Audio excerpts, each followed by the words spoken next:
Thank you very much. My name's RAUL GRIJALVA. I represent the 7th District in Arizona, and I'm co-chair of the Congressional Hispanic Caucus.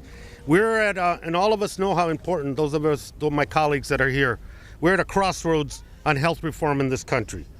We're at a point where there is no retreat, and we can and we must hold the line. And what are we holding the line on? We're holding the line on the fact that we, from the beginning, have been promoting single payer, and in absence of that, and that's what happened, and we have to be, we all have to be honest with each other. We are now saying that we must have a public option that is meaningful, that has Medicare as its provider network, that has Medicare plus 5 as its rate, that we don't negotiate with private insurance companies for the rate on the private option, and that this will not be paid off. This health reform will not be paid off the backs of small businesses, poor people, and working families. We are supporting what happened out of Ways and Means. We are supporting what happened out of Education and Labor, and we find what is happening in Energy and Commerce unacceptable. We're not obstructionists. We're advocates. We are here to advocate. We are here to advocate for the simple right of every person and every American to have an opportunity to have quality health care and a quality life in this country. We're not obstructionists, and we're not here to divide or embarrass our party. We are here to remind our party that as Democrats, we have some basic values. And one of those values is the care and the shared responsibility we have for each other. Well, I'm proud to be with the caucus. I'm proud to be with my colleagues today. It's about a robust plan. And it's got to be clear that we're not in the process of threatening people. We're in the process of affirming. Well, we told you months and months ago, leadership, administration, months and months ago. We're on this ride with you because of the commitment to a strong, meaningful, robust public option. If it's not there, we're not there. Thank you very much. Stay for questions. Okay, stay for questions. We're going to go right into questions. Questions, yes, sir. It seems like what we have Say now. where you're from, please. My name's Mike Stark. I'm with Fire Dog Lake. It seems like what we have right now is a game of chicken. You versus the Blue Dogs. And whoever blinks first is going to win. What I want to know is, it looks like a lot of the Blue Dogs and a lot of the conservative or centrist senators are from districts with things near and dear to them, like the Farm Bill. Are you willing to say if you don't blink first, you're not going to get something very important to you? If they're going to prevent health care? I gotta go this far. All right. Let me just, as part of a response, and I think it's important. We took the 7 members that are Energy and Commerce, that are part of the Blue Dog Coalition, and kind of looked at their districts collectively. In their districts, there are 671,000 people that are uninsured. 6,500 families lose their homes and their businesses because of bankruptcy, because of health care costs. We have over 3,200 people, almost 40,000 people that are trapped in that Medicare donut hole that with a public option would not be there. They're going to cost almost $1 billion or more of compensation for uncompensated care for their facilities and their providers. And there's 99,000 small businesses in those districts that would receive tax credit under a public plan. That's part of the strategy. That there is, sometimes we play too much chess here and don't talk enough with the public. I think the public, when they see this kind of information, are going to talk to those same members and say, give us a break too. Because right now it's about insurance companies and what they need. I think this month of August is about communicating with the general public in this country and saying, this is what's in it for you, and we have to put that kind of political pressure on. Okay, next. Another question? No, next question, please. Next question. Jonathan Nicholson with BNA. Just curious as to, my understanding of the compromise includes allowing the Secretary of Health and Human Services to negotiate within a range.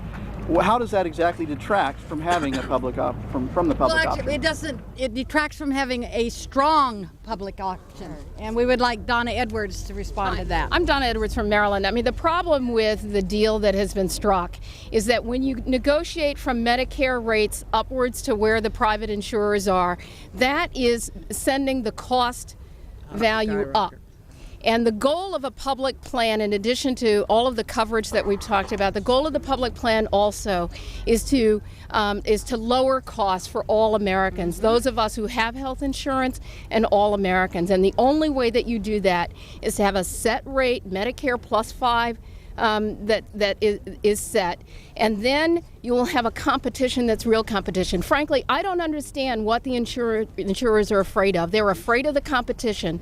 And what I say is that we have a Medicare plus 5% set rate that will ensure that we bring the cost curve down. It will ensure that we bring people into the system and will provide quality care. If the insurers believe in the market. We believe in the market, but it's important to compete downward on cost and not upward on cost. All right. Question. Okay, we're going to go over here now. Yes, have any of the... Who are you, please? David Hochberg, Investors Business Daily. Have any of the Progressive Caucus members on the Energy and Commerce Committee signed that letter, and if not, have they given you any indication whether they're going to support or oppose the deal? Well, it would not be appropriate for them to sign the letter. They're in markup right now. So we do expect the bill to get out of committee. Yes, we do. Next. How worried are you that in the month of August, those who are opposed to various forms of health care reform are going to unleash an onslaught of ads that would make it difficult for almost anything to pass? I'd like to answer them. Okay. Oh, Carolyn Kilpatrick. Hi, from Michigan. First of all, there will be a lot of ads. We stand here for Americans. Some people want a bill. We want to save lives. That's our mantra right there. We want a bill that can save lives, that reduce costs, and that is competitive with private insurance.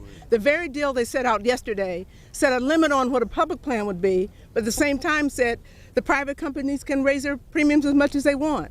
So we need you all to help us, help educate. As we go out, ours is we want an insurance bill that will cover most of Americans, that is fair, that lower the costs. And you all know the pre-existing conditions and all that's in there. So don't, write a good story. 53 votes, and we don't believe we're going to get any Republican votes in this bill. We don't need them. I know. So we're there. We want to vote for it. America wants us to vote for it, and 70+% of Americans want a strong, robust public plan. Yes, they do. Okay. Yes, sir. I guess the question I have is, are you saying that you said you cannot support the bill as it stands without a public option, but are each of the chairmen of the various caucuses saying that their caucuses will not vote as a group for a plan unless it has an option? Are you speaking for all the members? We have a letter signed by 53 members saying they will not vote for a plan that does not have a robust public option. And there are way more members than that believe what we believe. Does that extend, Okay. does that extend Fox? The speaker said today that there was that she was for the Kennedy public option. Didn't go as far as she hoped. Is that enough to satiate everyone on your side? Well, let me just say that there is a great deal of affection and love for Senator Kennedy and the work that he is doing and has done. But I also know the pathway that Senator Kennedy's family has walked in. They have walked against the odds, and they have stood for those who could not stand for themselves. So what I say that I will stand here in the name of Senator Kennedy, and I believe that in standing in that name, we are standing for those, I think the numbers are as high as 83%, who want a public option because they know that $1,800 are being lost by families every year. Here is the point. Do we want to take the flesh out of the working people of America by $100 billion on the plan that is being proposed by the Blue Dogs by, in essence, cutting the subsidies so that these low-income families cannot have a vigorous public option? Is that who we stand for?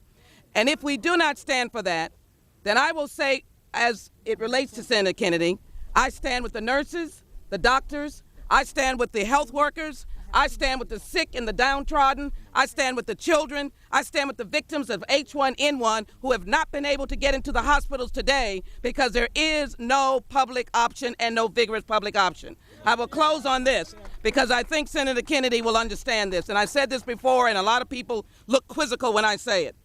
I am here today because of the Voting Rights Act of 1965. If we could not unify around or push to do the right thing, it could have been a Voting Rights Act that said, let's do a study as to whether African Americans need the right to vote. I'm not going to support that, and I don't think we will. We want a vigorous public option. Okay.